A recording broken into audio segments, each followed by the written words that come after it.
Bonjour à tous, que vous m'entendez. Donc moi je vais faire, dans cette première communication de cette deuxième journée de colloque, je vais faire un petit peu un pas de côté par rapport, je pense, à ce que seront les interventions, les autres interventions de cette session. Parce qu'il sera moins question dans ma présentation, en fait, d'évoquer la dégradation des conditions de travail et d'emploi des enseignants-chercheurs, que de décrire en fait plutôt un faisceau d'évolution dont je vais vous parler, un faisceau d'évolution qui transforme en fait petit à petit leur rôle, leur métier. Et les transformations évoquées en fait sont pas toujours très visibles, sont souvent peu spectaculaires, mais elles ont tout à voir avec les processus de managérialisation qui sont placés au cœur de ce colloque. Alors la managérialisation,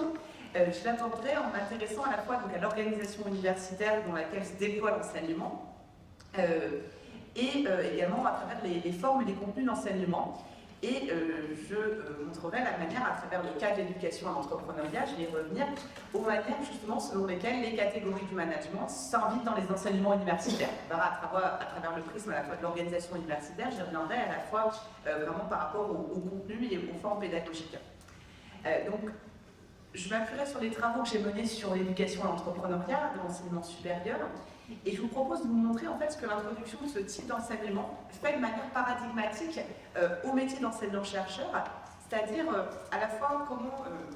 l'introduction de ce type d'enseignement en fait révèle des transformations plus larges qui touchent à la mission des enseignants à l'université, aux modalités de son exercice,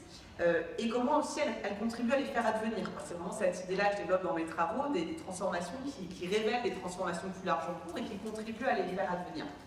Donc après une rapide présentation, je vais essayer de faire rapide de mon objet et de mon enquête pour vous dire un peu concrètement de quoi je parle. Ce sera l'objet du premier point. Je vous montrerai justement comment le projet éducatif consistant à former ou à essayer de former les jeunesses étudiantes à l'esprit d'entreprendre, à l'entrepreneuriat, on reste sur ces termes, participe justement de transformations à la fois d'abord institutionnelles, organisationnelles, pédagogiques et qui ont rapport curriculaire, c'est-à-dire qui ont à voir avec les contenus d'enseignement. Et donc, de manière transversale, l'idée c'est de montrer comment le métier d'enseignant-chercheur lui-même, alors je n'aborderai pas de manière frontale, mais indirectement, comment le métier d'enseignant-chercheur est questionné en fait à travers des pratiques,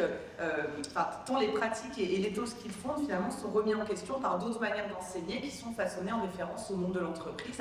Donc voilà, comme dirait Sylvia Faure et Mathias Mies, c'est l'idée d'une table des valeurs académiques qui est bouleversée aussi par ces transformations. Alors, rapidement, juste un premier point de contextualisation, un peu pour vous dire de quoi je parle. Mes propos aujourd'hui sont basés sur une enquête que j'ai menée sur l'introduction, le développement de modules de sensibilisation, éducation, formation à des choses qui peuvent s'appeler esprit d'entreprise, entrepreneuriat, esprit d'entreprendre. Les termes varient, tous les termes ne veulent pas dire la même chose, mais c'est sur ce champ-là que j'ai enquêté des formations qui viseraient donc à diffuser l'esprit d'entreprise, l'entrepreneuriat, l'esprit d'entreprendre aux étudiants. Alors, très rapidement, au cours de la décennie 2010, alors il peut y avoir des éléments antérieurs, mais c'est principalement au cours de la décennie 2010 qu'on est passé en fait de modules qui étaient épars, qui étaient peu nombreux à l'université, qui existaient plutôt en école de commerce, des modules épars qui étaient souvent portés par des individus isolés, souvent militants eux-mêmes de la cause entrepreneuriale, souvent des enseignants-chercheurs en sciences de gestion, certains qui luttaient pour la reconnaissance aussi de l'entrepreneuriat comme une sous-discipline des sciences de gestion. Donc plutôt des individus un peu isolés, et puis qui pouvaient chacun avoir leur approche de ce qu'ils mettaient derrière. Parce qu'un des enjeux, c'est qu'on peut mettre un peu plein de choses derrière tout ça. Mais donc on passe de cette situation au cours de la décennie 2010 à des modules plus nombreux, davantage standardisés, qui vont être déployés sous la houlette du ministère d'enseignement supérieur. Donc, une espèce de, le ministère, vraiment les pouvoirs publics s'en mêlent pour essayer de diffuser plus largement, d'institutionnaliser et de faire en fait de l'éducation à l'entrepreneuriat vraiment une nouvelle mission de l'université. Institutionnaliser ça, notamment avec, je ne rentre pas dans le détail, mais à travers la procédure par exemple d'accréditation des établissements d'enseignement supérieur en 2013, qui intègre vraiment l'éducation entrepreneuriale comme une dimension obligatoire des études. Alors j'ai remis sur la diapositive quelques éléments de cette mise en dispositif, on pourrait dire, de l'éducation entrepreneuriale, avec la création des pôles étudiants entrepreneurs, puis des pépites, c'est peut-être ce terme qui éventuellement vous dit quelque chose, parce que c'est ça qui a permis de monter en puissance, un appel à projet pour la création des pépites. Les pépites, c'est normalement l'ensemble du territoire est maillé ces pépites qui sont des guichets uniques en fait, de l'entrepreneuriat étudiant, qui sont censés réunir sur un même territoire tous les dispositifs d'éducation à l'entrepreneuriat et qui centralisent un petit peu tous les dispositifs qui peuvent exister sur un territoire. Alors, effectivement, au fur et à mesure que les visées, alors pareil, il y a eu la création après du statut national d'étudiant entrepreneur, diplôme d'établissement étudiant entrepreneur, donc j'y reviens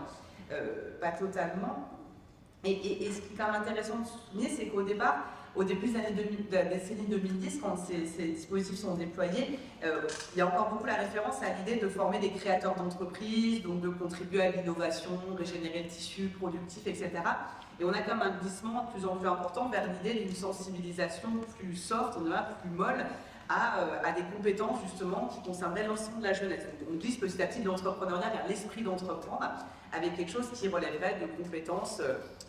qui seraient utiles à l'ensemble des étudiants, quel que soit, pas forcément à ceux qui envisageraient de devenir des entrepreneurs. Et effectivement, c'est en lien avec, derrière, des choses qui sont promues notamment par l'OCDE, par des institutions européennes qui font de l'esprit d'entreprendre de compétences qui doivent être attendues non seulement des étudiants, mais y compris des élèves dans le secondaire. Je n'ai pas le temps d'en parler, mais il y a aussi un enjeu derrière qui vise l'enseignement secondaire. Alors, mon travail à moi, il a porté sur l'enseignement supérieur, et du coup, pour établir très rapidement les éléments, les données, enquête, j'ai mené en fait à la fois une enquête au niveau national qui a une dimension historique pour reconstituer la jeunesse dans ce projet d'éduquer la jeunesse à l'esprit d'entreprendre, et également une ethnographie d'une action publique en train de se faire, parce que vraiment j'ai commencé mon terrain à un moment où tout ça se déployait, donc j'ai pu citer d'enquêter notamment au niveau du ministère de l'Enseignement supérieur, du ministère de l'Économie qui comportait ces différents dispositifs. Et puis parallèlement, j'ai déployé une enquête au niveau des établissements d'enseignement supérieur. Alors, j'ai fait varier différents dispositifs d'éducation entrepreneuriale. Je ne vais pas les détailler, mais je pourrais y revenir après s'il y a des questions sur les méthodes d'enquête, où j'ai étudié en fait différents types de dispositifs qui pouvaient viser la sensibilisation, la formation, ça peut être des diplômes dédiés, et des dispositifs d'accompagnement, cette fois de jeunes entrepreneurs. Alors, j'ai enquêté en université, en école de commerce. Alors, en école de commerce, pourquoi? Parce que ça pose moins de questions finalement d'avoir ce type de dispositif en école de commerce. Mais ce qui est intéressant, c'est de voir la circulation des pratiques, mais comme des choses circulaient, parce que je vais y revenir après, mais les pouvoirs publics qui organisent qui pilotent ces dispositifs, il y a vraiment cette idée de circulation de bonnes pratiques, mais la circulation, c'est plutôt dans un sens, c'est plutôt une circulation des bonnes pratiques déployées notamment en école de commerce, qui sont censées infuser les universités. Donc c'est pour ça que j'ai multiplié les terrains. Alors les terrains, tout est anonymisé, sauf le 7e, c'était à HEC. En fait, j'ai pas anonymisé parce que le dispositif, le master HEC entrepreneur, c'est un peu la référence à cet univers-là, et c'est toujours par rapport à ce master-là que les autres se positionnent. Donc voilà, ça n'avait pas de sens de l'anonymiser vraiment, mais par contre, j'ai anonymisé les autres. Alors, une question qui m'a animée en fait tout au long de l'enquête est celle justement des enjeux d'un tel projet éducatif qui, tout en suscitant de vives critiques, de l'indifférence, des critiques, des résistances, etc., m'a semblé aussi bénéficier d'un consensus croissant, notamment au nom des difficultés d'insertion professionnelle de la jeunesse. C'est une question qu'on se pose aussi des collègues qui travaillent sur la question de la professionnalisation. Voilà, la difficulté aussi parfois à apporter des critiques sur ces dispositifs, parce que une légitimation croissante au nom de cette nécessité d'insertion de la jeunesse. Alors, dans la suite de la présentation, en fait, je discuterai moins des enjeux socio-économiques. Vous voyez, il y a des tas de choses à dire là-dessus, de l'introduction de ces nouveaux types de curriculum, vous voyez, autour de est-ce que les étudiants créent vraiment des entreprises, la question des inégalités face à ce mot d'ordre. J'ai eu l'occasion de publier sur cette question, mais je m'intéresserai plutôt aux dimensions proprement éducatives. Alors, c'est parce que c'est la thématique de ce colloque, bien sûr, mais c'est aussi, comme je vous disais juste avant, parce qu'il me semble qu'il y a quand même un glissement d'objectifs, même dans les discours des personnes, des pouvoirs publics ou des personnes qui mettent en place ces dispositifs, un glissement quand même, encore une fois, de l'idée de développer, de former à l'entrepreneuriat vers quelque chose qui serait plus une formation à l'esprit d'entreprendre. Et ce que je défends, c'est aussi l'idée que ces formations à l'esprit d'entreprendre, c'est devenu aussi une dimension de la politique de l'enseignement supérieur. On est moins sur quelque chose qui relèverait des politiques économiques, voire même des politiques de lutte contre le chômage, vers quelque chose qui devient aussi une dimension des politiques de l'enseignement supérieur. Et derrière, avec des enjeux, là c'est un peu plus directement le propos de cette session et de ce colloque, avec derrière enjeu, de manière plus ou moins consciente ou pas, d'importation à l'université de formules, de contenus pédagogiques directement inspirés des pratiques à l'œuvre au sein d'un pôle économique d'enseignement supérieur. Pôle économique, pour dire vite, qui peut être les écoles de commerce, qui peut être certaines filières en management ou gestion d'université, plus généralement des filières professionnalisantes. Donc des formules, des contenus pédagogiques qui, sous l'effet de la mise en crise de l'université, voient ses effectifs croître, son modèle éducatif gagner en légitimité. C'est pour ça qu'il y a cet enjeu vraiment je parlais de table des valeurs académiques, de monter en puissance de certaines manières d'enseigner, de certains contenus pédagogiques qui, à mon sens, transforment aussi ce que c'est que le métier d'enseignant-chercheur à l'université, notamment dans des disciplines comme la sociologie. Et effectivement, c'est là pour dire plus précisément, pour moi, c'est aussi la légitimation. Alors, plus ou moins réussi, il ne s'agit pas de dire que ça y est, ça a été légitimé et qu'on a changé de modèle, mais ce qui joue, c'est une tendance à la légitimation d'un modèle d'enseignement supérieur, bien qu'il s'éloigne des objectifs de transmission de savoir universel et de formation d'un esprit critique, au profit d'un enseignement qui est très normatif, en se référant sans cesse justement à cette figure de l'entrepreneur, figure mythique, souvent pas très définie, mais en tout cas, cette figure qui est plutôt utilisée, c'est plutôt l'usage qu'on en fait au profit du développement d'un enseignement souvent très normatif. Alors, pour examiner ça de plus près, je voulais effectivement vous parler de la dimension institutionnelle ou organisationnelle. Je passerai peut-être très vite là-dessus parce que j'ai utilisé pas mal de mon temps de parole.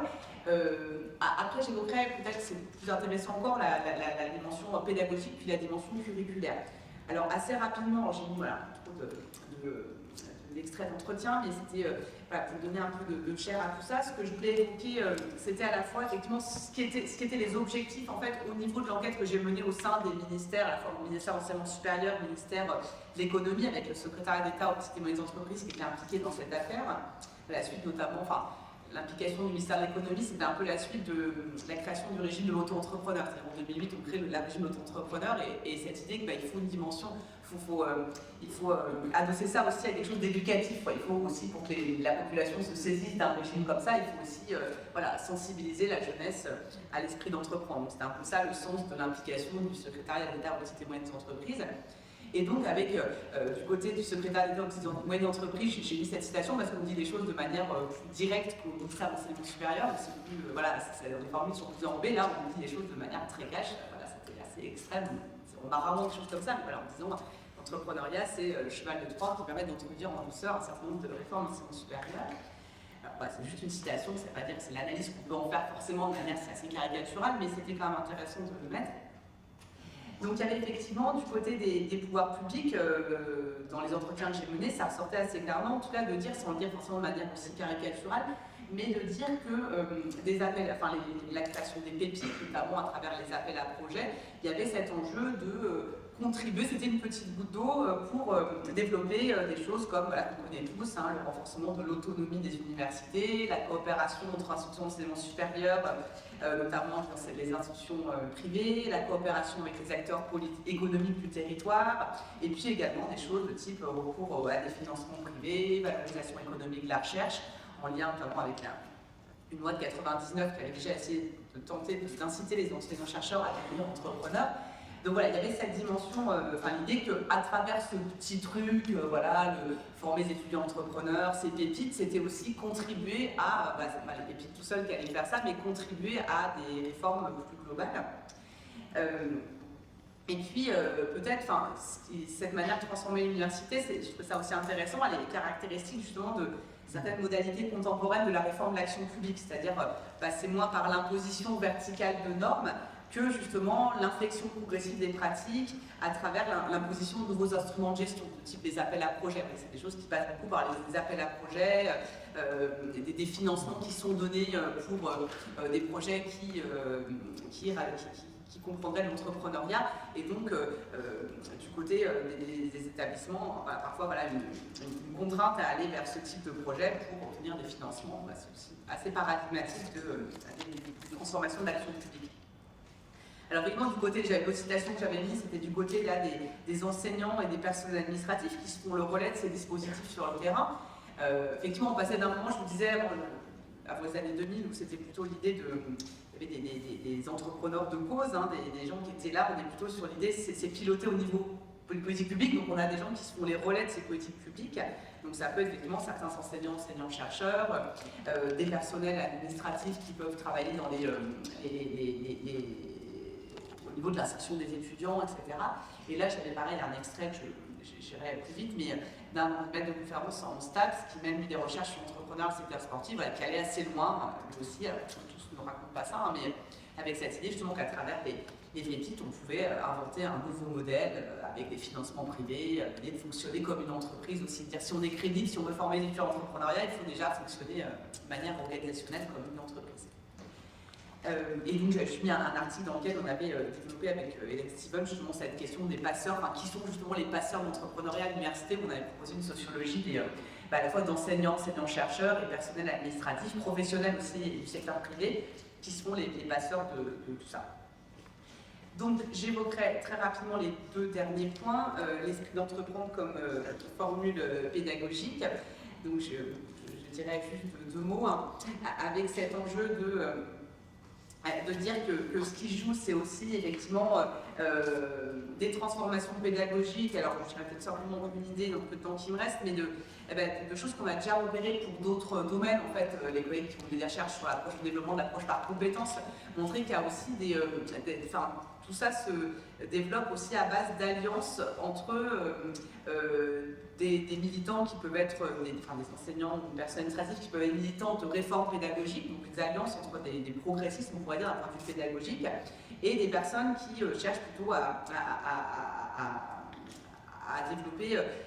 des réformes pédagogiques en lien avec le monde de l'entreprise. Et donc pour dire qu'il y a aussi des quiproquos sur cette idée, et c'est une forme de légitimation de ces dispositifs, de dire elles participent à une rénovation pédagogique, c'est l'occasion d'avoir des enseignements moins magistrales, des pédagogies actives à base d'études de cas, d'apprendre à développer ses compétences orales en apprenant à pitcher, etc.